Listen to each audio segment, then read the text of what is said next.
Hey guys, Mystic Jojo here. Welcome back to another video. Today's video is way different from gaming.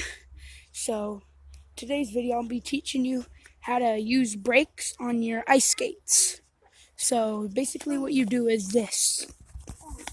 See my feet? Watch this. Whoops.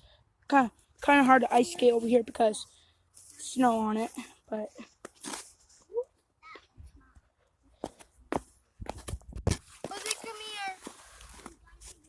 okay, so what you're gonna do is you're gonna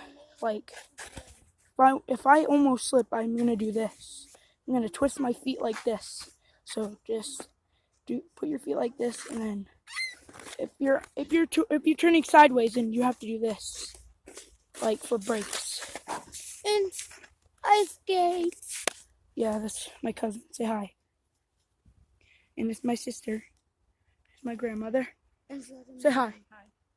Show them the freaking people. And I think these are the people over here that made the ice rink, but yeah. Thanks to them. Shout out to them, actually.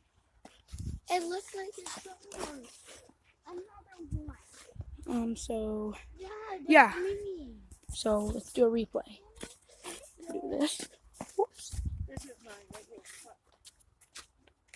So if I'm turning sideways like this, I do this. I twist my feet like this. So yeah, if this video helped you guys, please remember to like, subscribe, and yeah, comment down below.